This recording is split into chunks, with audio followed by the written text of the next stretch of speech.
live from Ludus Magnus Gym in Columbus, Ohio. It is the Wenning Strength Podcast. Here's your host, Matt Wenning. Hey, what's going on, guys? Glad you're tuning in. So basically what we're going to get into today is lifting, female approach, older population, i.e. over 50. I think a lot of that times that is the genre or generation that doesn't use weightlifting as much as they should. And we have quite a few women here over 50 that lift weights. So two of my best ones, Peggy Faye and Marsha, are here with us today on the podcast to kind of talk about their background, what got them to come to Ludus Magnus, and why they train with a powerlifting style to enhance their health and overall well-being. So what I want to get to you guys is that Marsha and P. Faye use a hybrid system that's almost identical to the way that I train.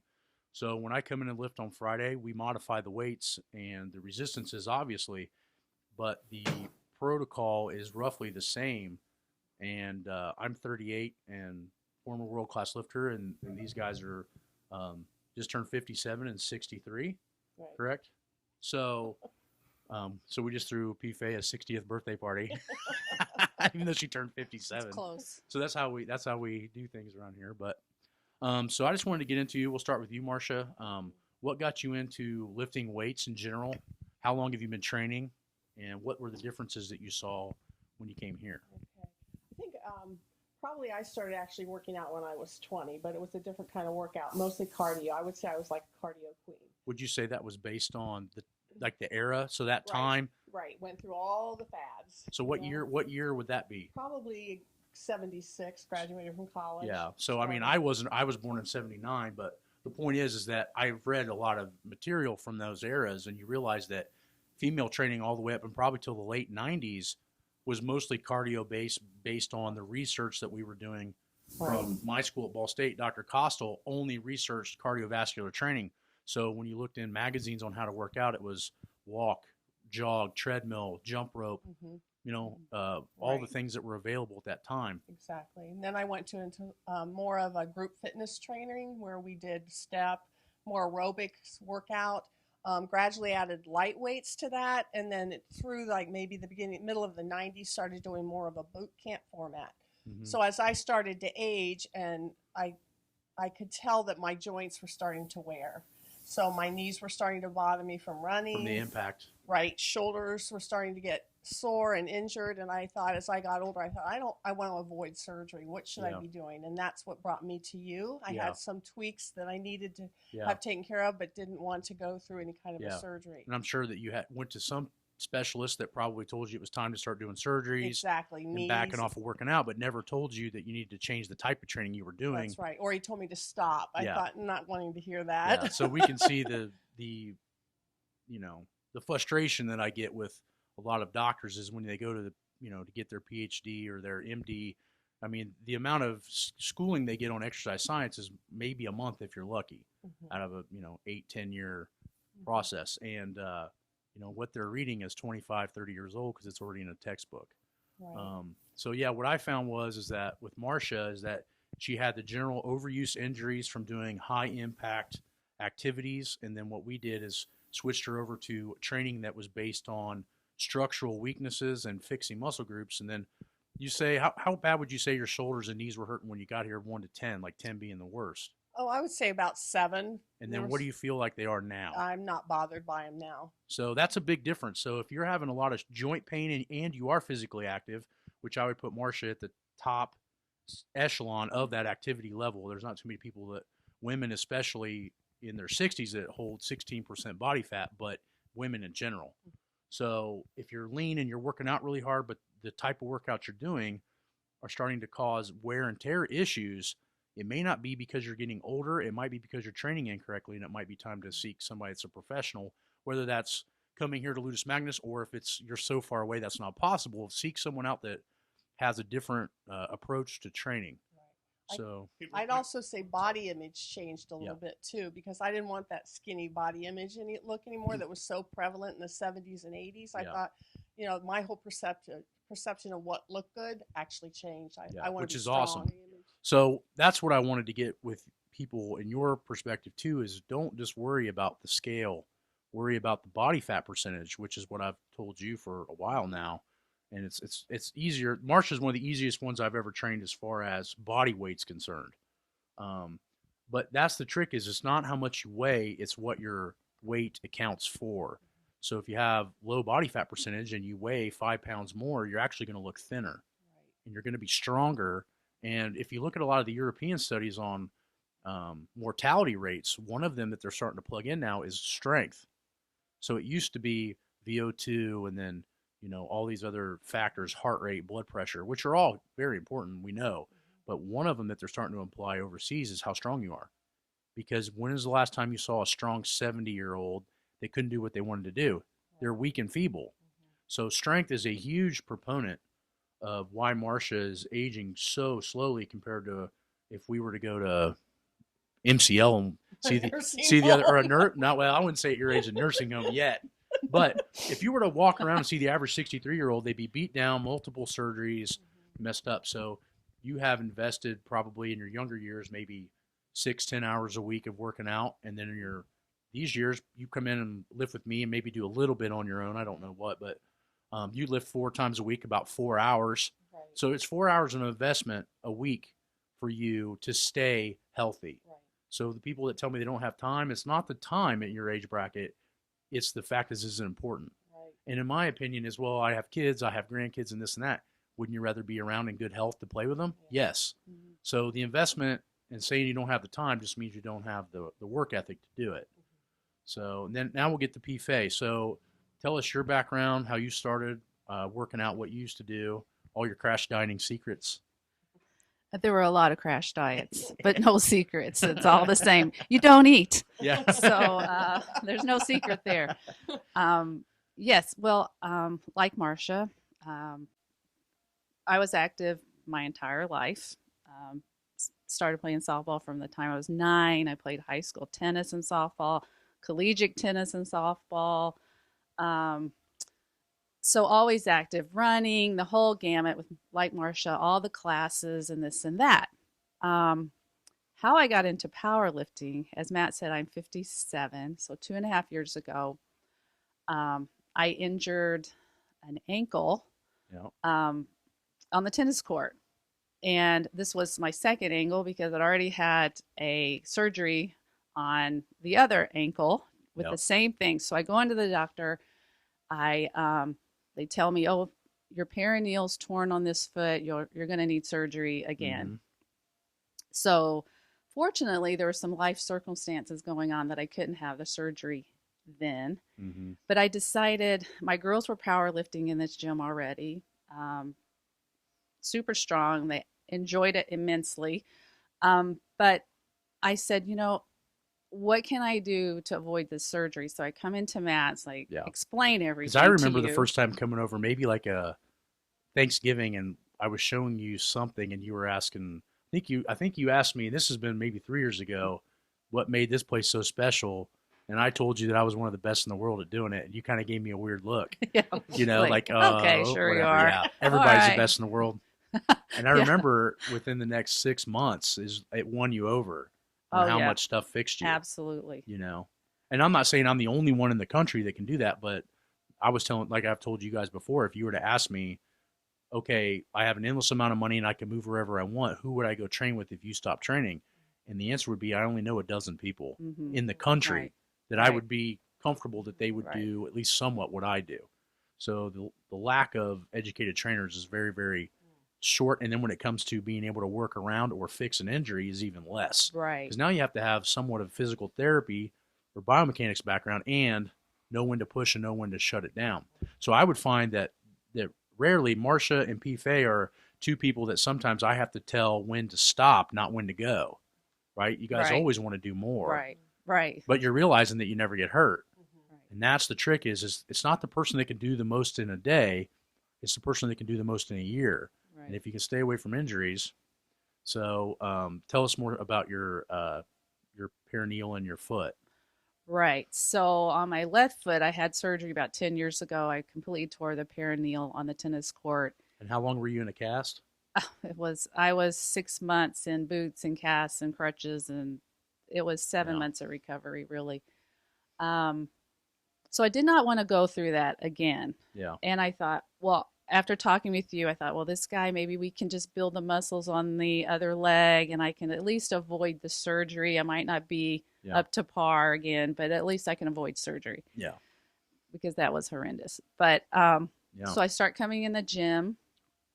We do a little rehab, a little assessments, all that first, and I gradually get into this powerlifting. Yeah. As you said, it's been almost 2.5 years, almost 3 years really, and I didn't have to have surgery. I'm stronger than ever. Back on the tennis court when I want to be. Yeah. I don't think that when you get older, it's the fact that you can't do what you want to do or do what you did when you were younger.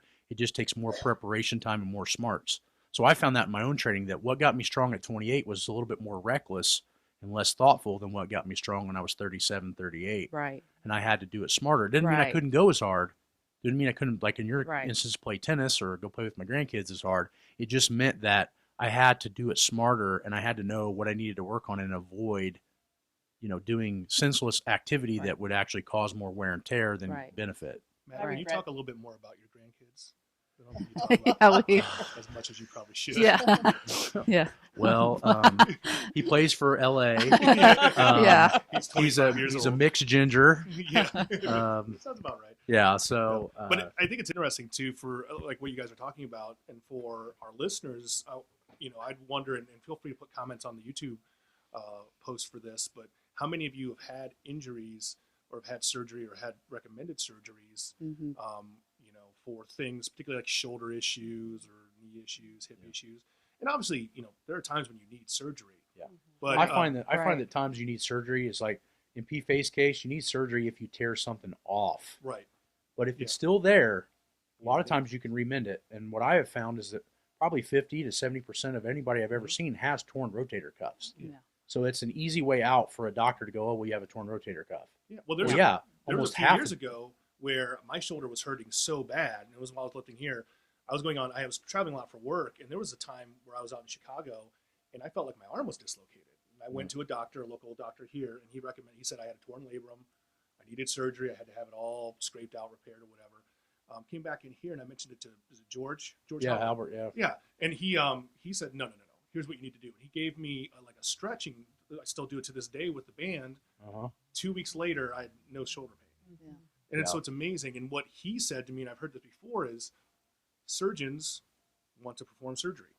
Right. They do. And I'm not saying it's cutters cut, mechanics work on cars. Exactly. Their instant idea is, what they want to do is they want to perform surgery. So that's going to be the go-to. But here I am now 4 years later, and I have no shoulder pain, or intermittently every once in a little bit. Nothing like I had. No. Well, not only that, you're benching over 350 pounds pretty consistently with minimal training. Yeah, yeah. So it's not like you're benching more than most people can, and you have minimal training because of family and job commitments. But what a lot of what some people know and don't know, that when I was a kid, I snapped my legs and I was in a wheelchair for a year.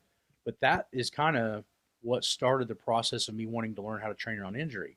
Yeah. Because when I was 13 and decided I wanted to be very, very strong, there was a lot of hoops I had to jump through to make that happen. My knees were full of scar tissue. I had scar tissues in my calves from my bones popping out of the skin and compound fractures. My femurs were busted in 4 places and my pelvis was cracked. Well, then the side that I got hit on came out of a boot late. So the rest of my body mended, but my right leg below my knee had to stay in a cast, which is still up on the wall. Had to stay up in a cast for 6 months longer. That made my right leg 9 millimeters shorter. I didn't know that until I was already starting to get strong and having constant back pain. And then I would go and talk to Dr. Matchett that fixed my legs, which now at this point was getting close to retirement.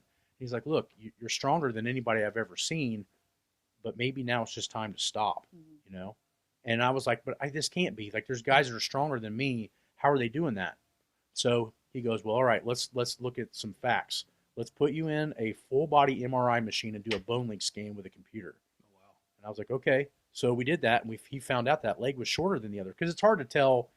Everybody has a slight difference in leg length discrepancy. But mine was 9 millimeters, and it started to tilt my pelvis and caused me to have L2, L3, L4, problems with my discs. 9 millimeters worth of difference. Which you don't think that. To somebody's like 9 millimeters isn't that much. Well, with 700 pounds on your back, it's a ton. So once I figured out I needed a lift in my shoe, my back pain completely went away. that's when I realized the small intricacies were hugely important, Mm-hmm. because I was just training like a meathead at a local YMCA. Now I started to want to apply science. Like, how did I figure this out? And then how can I apply this knowledge to other people? And that's what started my thought process. And that's why no matter what age group somebody comes in or what injury they have, Mm-hmm. the trick is it's not can you not train them, is how much are you willing to learn Right. to figure out how to work around it. Right. And I think age stops a lot of people from Right. wanting to do that because they think it's just the natural aging process.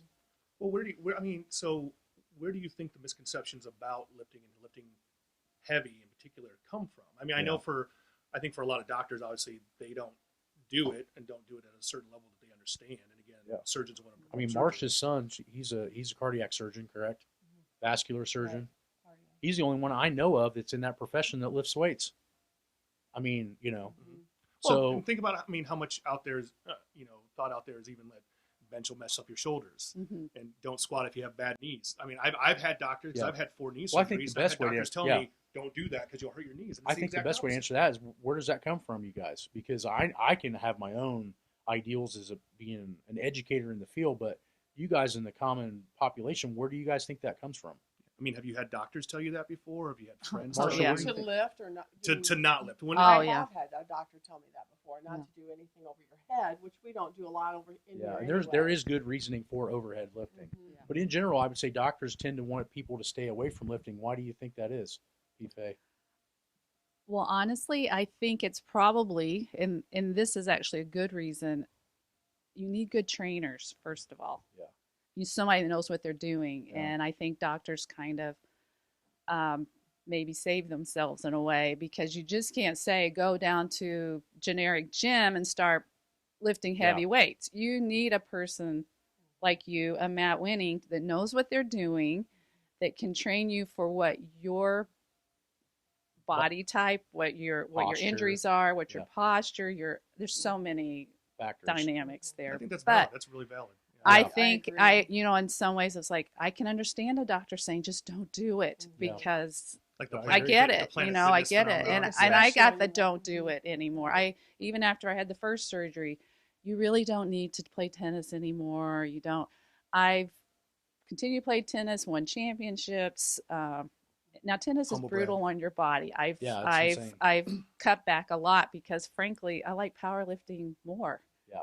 But Tennis does beat you up with the change of direction. it does. But as I'm sure you see your friends are similar age, they can't withstand the change of direction anymore because their bodies aren't strong enough right. to do it. Oh, When you're there's younger, so many. your body will withstand a lot of beatdown that it's not supposed to have. What do you think, Exactly. Marsha, from Well, your I agree experience? with what you said, because when you look at how people are being trained in the gym, and I look at people my age, they're maybe being trained by a trainer in a gym, and they're having them doing things that I Completely would think wrong. are kind of aggravating the problems, not Yeah. helping the problems. That's a great point. Like I said at the beginning, if you were not going to be trained by me, there's maybe 12 guys I know of Mhm.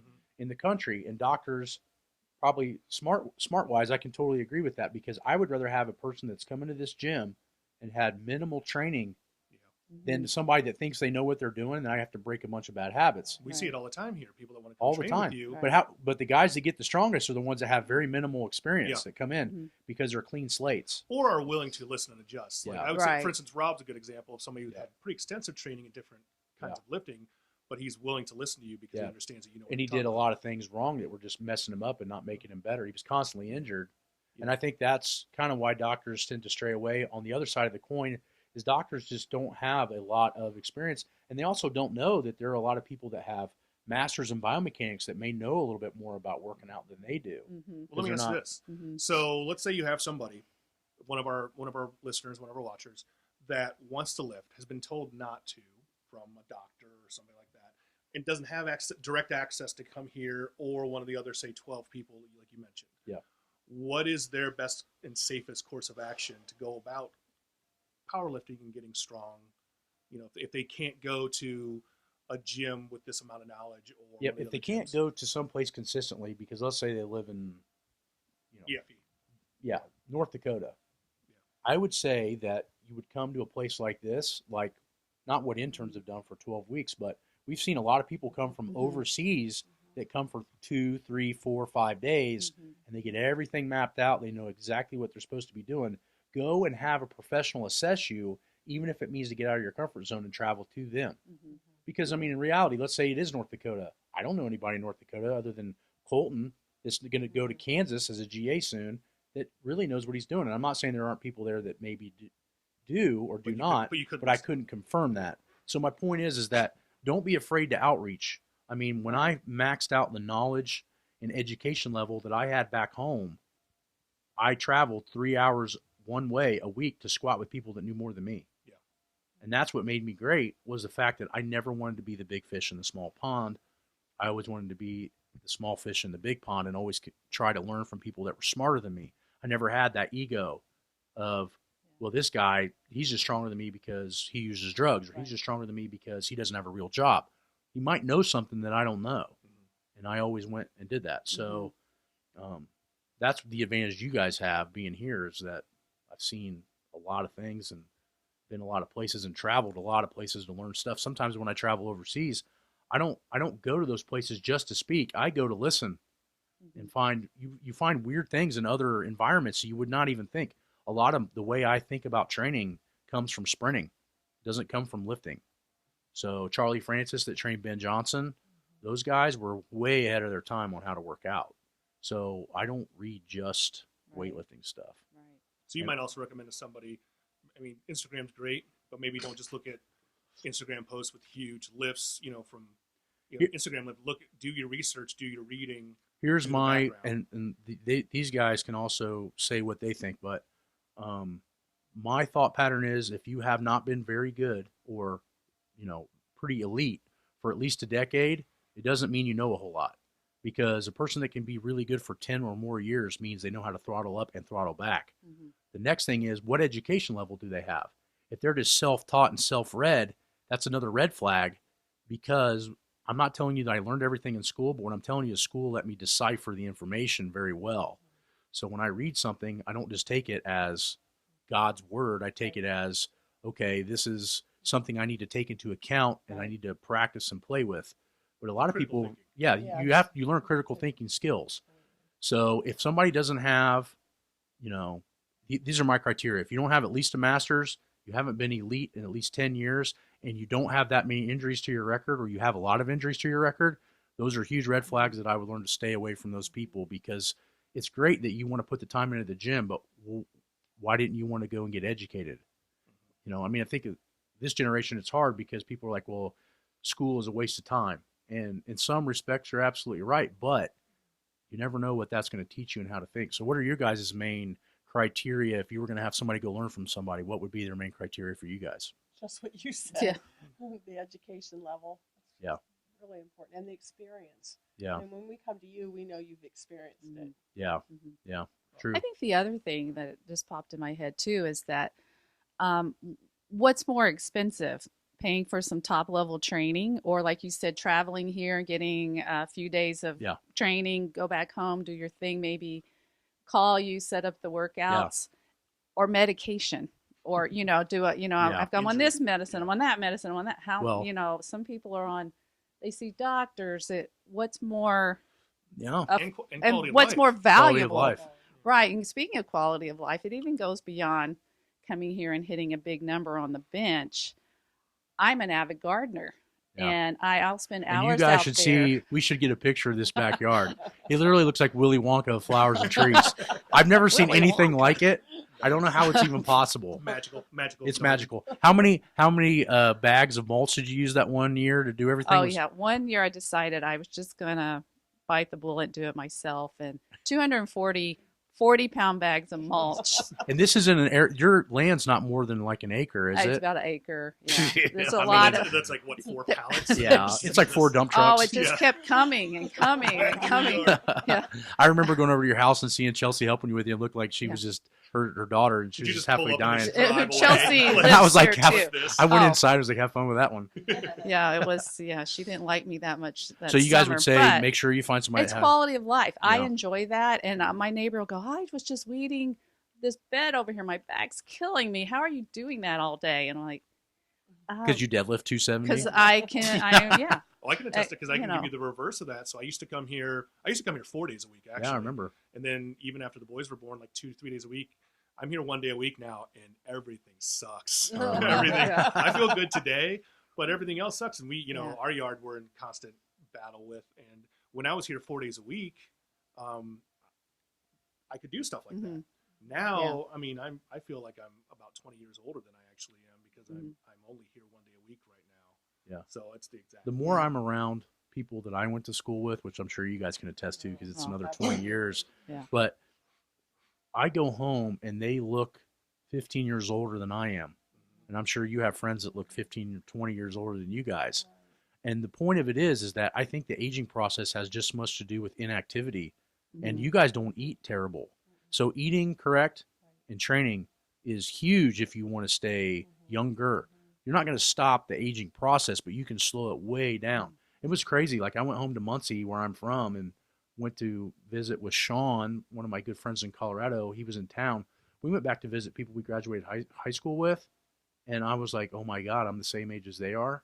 And then I look in the mirror and I'm like, I don't look any older than I did when I was 27. That's what was a huge wake up call. And then even you guys, you've been here 4 or 5 years. Yeah. You also bathe in virgin blood. Though. Yes, exactly. From Cambodia, Which, yeah. I was gonna say, how you which is fly very it out. expensive these Yeah, days. the flying in Human alone. life, I don't understand. It's so Yeah. expensive. It's cheaper to get gorilla blood. Yeah. So, Well, so how about this? So can you guys compare? So you've obviously worked with other trainers, right? Mhm. Have you ever worked with the trainers in like the big box? Yes. And I'm not trying to lead you into bad mouthing anybody, but Yeah. what is the difference between training with somebody like that and somebody like Matt or some of the other people that we've had here as even interns and trainers? And, some of our silent partners sitting here in the room with us. What's the difference between training with somebody at a gym like this with this level of knowledge versus your big box chain gyms?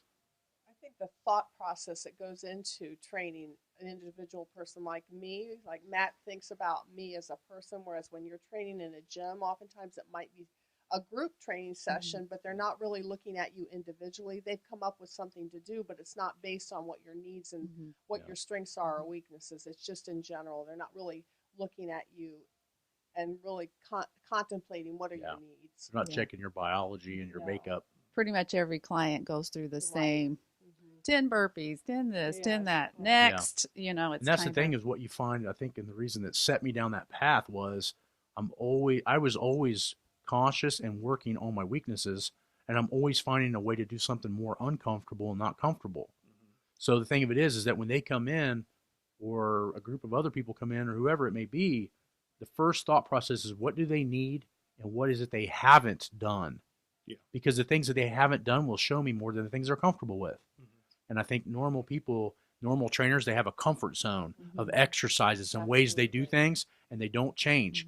Well, if you look at my cycles, I change from reading and experimenting. I change 10% every year of what I do. Like those warm-ups that we do now, they were non-existent 5 years ago. Yeah. We never did that. We came in, warmed up, and went heavy. But I started learning that I needed to potentiate or bring about the weak muscle groups in order to make them fire better. Now, initially, they make you weaker because most people don't have the work capacity. But point being is that 10% of my workouts change every year based on what I know and what I learn. And I think that's where normal trainers have a huge disadvantage is they don't train themselves. They never had to push their own limits. And most of the ones that I ever worked around were constantly injured if they did because they didn't know what they were doing. Well, how can you provide a good service and you're charging upwards of $100 a session? You still don't know what you're doing, Yeah, and which is that's sad. So, And they offer a service. If it gets people moving, then that is a good thing too. But to go beyond that, Yeah. and to do, yeah, there's a fine line It's- between doing something because it's better than nothing and doing something incorrect and making it Right. worse than doing nothing. right, And also, So- how much do you want to get out of it too? Yeah. I mean, do you just want to get moving and Right. get a little bit better? right. Well, Like I yeah. talk to my dad all the time. My dad's 71, and I talk to him all the time about just getting out and doing some walking and doing some bicycling. He doesn't live close by enough to work out here, otherwise he would. Yeah. So for him, I just want him to get moving a little bit more. But for somebody that wants more than that, I think that's where the huge difference is. Like, go to a big box gym if it gets you doing something a couple days a Right. week. Mhm. But if you really want to do anything beyond loosening your joints and being Yeah. able to walk without breathing heavy, Mhm. Right. then, Or Yeah. garden. or be able to garden, or you know, or anything, you know. or like heck, one of the things I've noticed just lifting my kids, Yeah. like carrying my Oh, kid. absolutely. One of my 2-year-olds wants to be held for more than 5 or 10 minutes. I'm just like, look, kid, you got to figure this out Right. on your own. Yeah. So it's amazing how much general strength helps with Right. all of those activities. Yeah, I think it's just a different thought process in this place than it is in most others that I've ever seen. I think that's true too, but also I think a beginner could come in here and and do everything that we're doing, and I mean certainly do that there all the are time so with many the- levels here. We have beginners come in. Yeah, we have girls that can barely all squat ages, the bar. all sizes, everybody starts wherever they start. Yeah. And we're all encouraging, and we all know that, and it's a good And I thing. I think that's huge for women because I think we get intimidated. Yeah, for sure. Mm-hmm. And the other big thing of that too is like I let you guys almost help coach the group. Some more experienced people, let them take charge, because then you have some buy-in to that, relationship to get those people better, and that helps a ton. Because if everybody here knows at least somewhat what I know, you have 15 coaches watching 3 people that are inexperienced. That helps a lot. Me know? training someone is a scary thought, but Well, So Don't go- because there is definitely a group feel at a place like this, Yeah. And I would say it's Keeps probably you the same coming. at gyms like this across the country. If you can find a place like this, one of the things that you hopefully see, what I've noticed is that you will have that kind of team atmosphere. Yeah. And, accountability I like too. that. You and know, not everybody it's has like- to be a monster. It's not about Right, I see again so many posts online where the gym looks intimidating because everybody there is they're Strong tattooed, like Yeah. they're going to pose for some random T-shirt company on half their Right. Instagram posts, but that's not.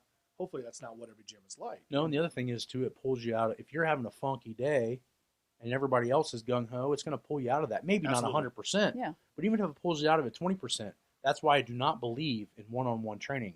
Because one-on-one training, a trainer can't pull you out of your own funk. But if you're around 4 or 5 other people that are within your strength range, it's going to make you try to keep up as much as possible that day, and that's huge. Well, and the other thing too, that I love about again a gym like this and a few others that we've seen or gone to is that if it is a good atmosphere, and I know I've seen you guys do it, and other people that lift here, the people that lift here consistently, they share the stuff that you pick up and learn, the knowledge that we get. So the stuff that we learned from Matt, the stuff that we learned maybe from some of the other high level lifters and people that are here like Brooke, the good practice, sharing good practices basically. Yes. And I'm not saying I'm a great spotter, but what I do know about spotting some of the team, I know because I look at and watch the people that know how to spot. If that makes any sense. Yeah. So I mean, that's the thing is sometimes Rob's close enough in strength to me, maybe except for the squat, that Hootie and the Blowfish squat. Yeah, that if I'm not having a great day, I have to push through and try to keep up with him. Yeah. And that pulls me out of my funk, Oh, yeah, that helps me. If I'm having a low energy day and Rob's ready to rock and roll, I got to try to gang with him. Yeah. Well, It's for me right fun. now, It's- Teddy's 5 foot tall and he's benching more than me, and that just kills me every day. But it does. I used to be a little bit closer to Rodney, which made me feel good. Now Teddy's crushing. Teddy's me. one of the few guys that he trains people here, but he's one of the few guys that I've seen that's had so much on his plate and never takes away from his training. No. Like he was getting He's his a monster. masters, working 2 jobs, and he would come in and train at 5 a.m. or 9 at night. Yeah. He's focused. Yeah, Yes. he's got some focus to him. Yeah, He's so not he- all he there pushes mentally, me. but he's focused. Yeah. It's fun. The little bit of competition's fun too. Yeah. For I athletes, agree. that we've Yeah. always had that. I've always had that little sense of competition. Right. And I know when I first came here, the girls were already lifting here, my daughters. Yep. And at first, my squats were a little bit heavier than they were doing, and then they'd come in because they came in after me. What did Mom do? What did P-Fay do? Yeah, it's almost half annoying. It was, and all of a sudden it was like, they. Because then the discussion for the rest of the day is who won. It's like the alpha male, but it's like the alpha female. And I'm like, guys, it's your mom. You I should, know, you should I kick know. her ass. I know. She's We 25 should years not be a older than But you. hey, Yeah, but just good It's mom though. strength. That's but what it is. it's just like good dad strength. It's because mom they strength. just squatting 300 now, and I'm not there. So- So, Oh, close. it's You're so, close. So it's- Peggy, Faye, and Marsha don't know this, but we're going to start this next year writing a book on training and aging and showing how to. I'll probably have you guys start working on chapters on how to build it around your life, how to make it a priority. Why is it important? And I'll work on the science part of it.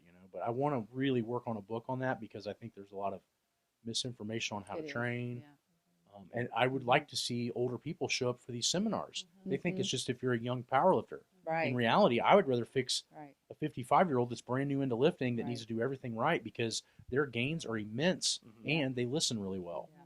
So I think that's a good place to end. I think we Yeah. hit on a lot of stuff.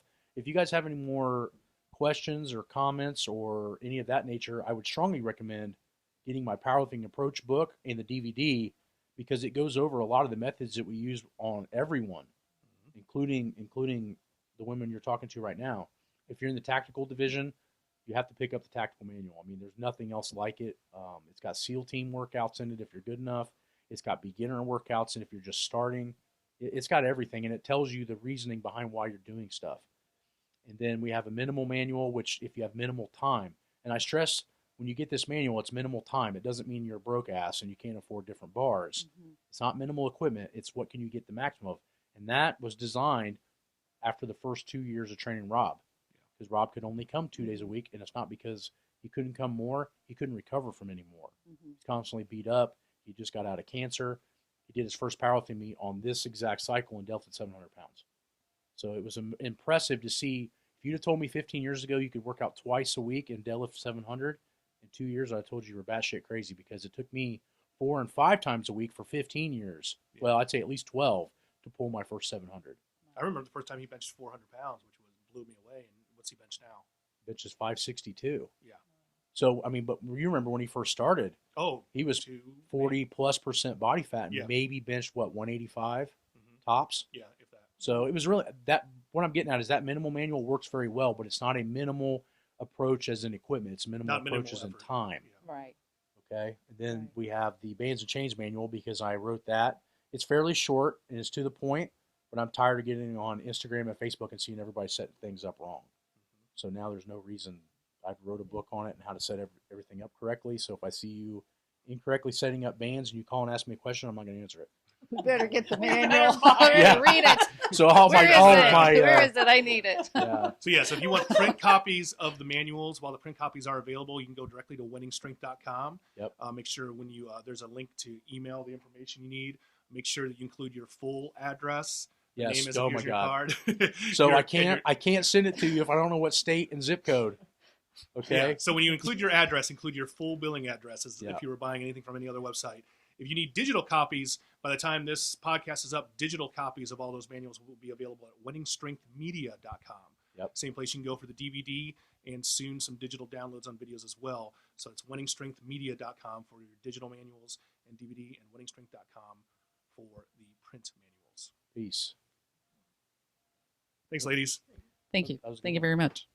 That was real good. I was always taught from a lot of my professors that you're going to learn the more you give back. Somebody gave me a chance a long time ago to learn a lot of cool shit. And I find that the more that I share what I know, the more it polishes and increases what I know. It's one thing to know it. It's another thing to teach other people and watch them thrive with it and then experiment from there. Because like I said, the hardest part with training people is that everybody's different. Everybody's going to have a different amount of time they can set back for training and resting and eating. Everybody's going to have a different amount of athleticism that they're gifted with. Everybody's going to have a different timeline with how good they are. And for me, it's fun to see them be educated, but then watch how much differently the path to getting better is for each person. So for me, it's just one of those things where the more I teach, the more it seems that I learn. So I try to put myself in a position where I'm teaching as many people as I can.